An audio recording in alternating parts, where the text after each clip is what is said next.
and say, save us. And I'll say, no.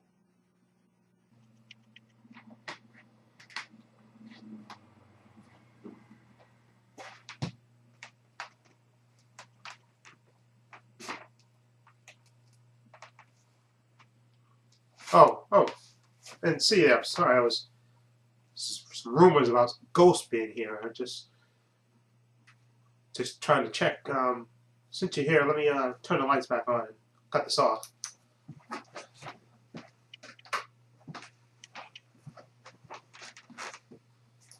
Sorry about that. Just like I said, a lot of rumors about ghosts going around here. Didn't want to take any chances. Since you're here, since it's Saturday, why not continue the tradition? You know, it's Trepacer Saturday reviews. Okay, so I have two movies here that I watched earlier this morning, and let's review them. Okay, I have here Jennifer Lawrence, House at the End of the Street. Okay, there it is right there, and also we have Frankenweenie by Tim Burton film, animated film. Okay, let's try Jennifer Lawrence's first, House at the End of the Street. Okay, it says unrated version here, and the theatrical version. Anyway, for those who've seen the trailer, you know what the story's about. Basically, it's a mother and daughter, Elizabeth Shue and Jennifer Lawrence. They moved to from a big city to like a small little suburban town, and they, of course, you know, Elizabeth Shue has been through a divorce. Okay, so she has a kind of a uneasy relationship with her daughter, played by Jennifer Lawrence, and they move to this nice suburban neighborhood, and they find out that across from them, across through the woods, there's another house, and in that house lives a young man whose sister apparently killed their parents when he was younger, when he was away, and he inherited the house and came back after his aunt, who he was staying with, died. So he's basically trying to fix up the house, and he's eventually going to sell it. Okay, so that's the House at the End of the Street. Now this is supposed to be a horror/thriller. I bought this sort of as a blind buy because I just bought it basically because of Jennifer Lawrence, because I like her as an actress, and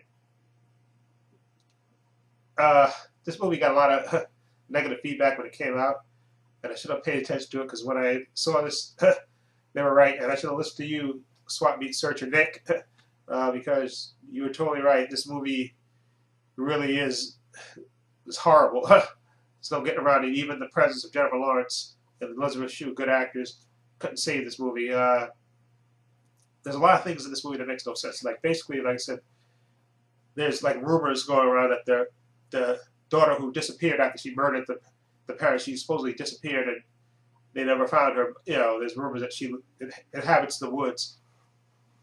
And they treat the son who lives in the house now, Max Thurl, that's the actor's name, they treat him sort of like a leper. I mean, they talk bad about him, even though you would think, since he didn't murder his parents, his sister did supposedly in the story, that, you know, but I guess you can sort of buy it, because you know, kids, teenagers, and adults, people in general, they talk about people behind their back, so you can, I guess, sort of believe that. They treat him like a leper, even though he didn't murder his parents, his sister did supposedly. So Jennifer Lawrence, she strikes up a friendship with him, and she gets to know him. And meanwhile, these strange things are happening. See, I don't want to spoil it because if I spoil it, well, let me put it this way. There's a twist in the story, and the twist happens about a third of the way in. You know, you find out a secret about the young man that's living in the house. Okay, and the secret gets revealed, and I guess from the trailer you think that the movie is going to be about this young. I mean, they give you a twist that doesn't make sense to me. Okay, without spoiling it.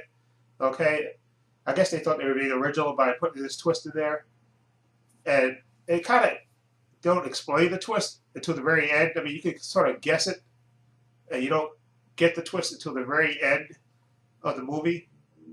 That's when they kind of show exactly what the twist is. And maybe the unrated version, because I just watched the theatrical version, maybe the unrated version they add in those scenes that they kind of, I guess, maybe they took out for running time. But it made no sense.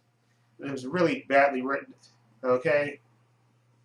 And I feel sorry for Jennifer Lawrence, I mean, for being in this movie, because like I said, the twist that they threw in there with the son that lives in the house that she becomes friends with, and becomes real close with, that everybody thinks is a freak. This didn't make sense to me, okay? And it's just a really, without spoiling it, it's really, the twist to me comes out of nowhere. And then when the twist comes, and then it resolves into, like, at the end, towards the end of the movie, then it becomes like a horror cliche of bad things happening. You know, like, you know, women in danger, women gotta get rescued, and all that type of stuff. Okay, so I cannot recommend House at the End of the Street. I mean, if it comes on cable and you want to watch it, sure, watch it, but don't go out of your way to buy it. I kind of regret buying it. I bought it, like I said, because I like Jennifer Lawrence, and I figured, even though I heard bad things about it, maybe she could save the movie, but even she couldn't save the way this movie was horribly written. Okay, so that's that one. Okay, now the other movie that I have is Frankenweenie. This is an animated film by Tim Burton. Okay, and this was based on a short that he did, I think, years ago. And basically the story is about, this is filmed actually black and white, stop motion animation, I believe that's what they call it. And it's basically about a young boy named Victor Frankenstein, who has a young dog named Sparky, who he's close friends with. Let me show you the back. Who he's close friends with. He does everything with him together. He's really good at science. And one day, of course, his dog Sparky gets actually run over, accidentally, of course, by chasing a ball. And of course, you know, Victor's sad and lonely, and his parents try to comfort him and tell him that you know, it's going to get better and all this stuff. Of course, but of course, this being a / horror type animated movie, what he does is, like what you can see in the trailer, so this, I'm not spoiling anything by telling you this. He digs up Sparky and give him the old Frankenstein monster treatment. Puts him on the table, puts the bolts in his neck, raises him up, and then lets him get reanimated by getting struck by lightning. And I love this movie. This is a nice, what's he call that word? Homage, I guess you would say, a nice homage to the old classic black and white Universal horror movies. And it's absolutely fantastic. The animation is absolutely beautiful. It looks beautiful. It's filmed totally in black and white, and it looks absolutely beautiful. Good voice work.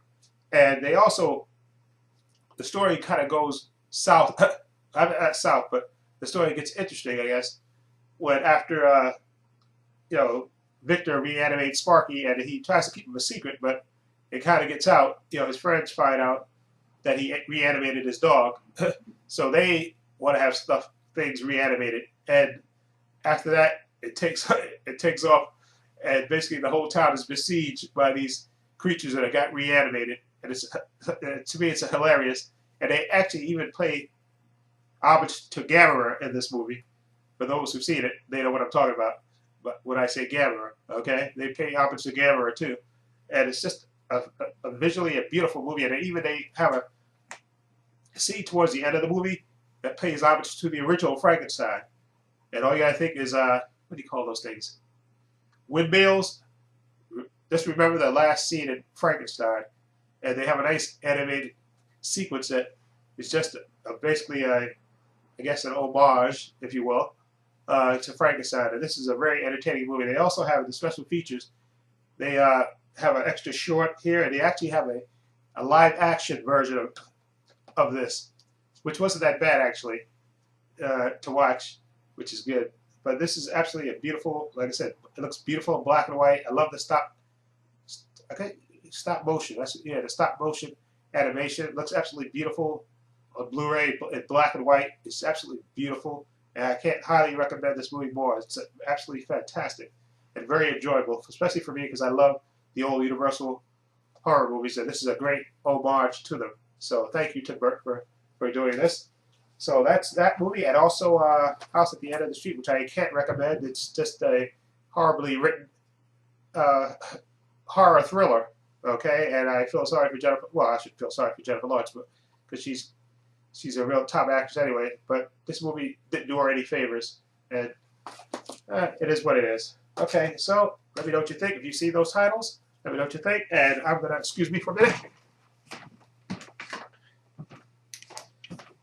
I'm gonna go back to see if I could find any ghosts in here. Okay, so shh, be very quiet.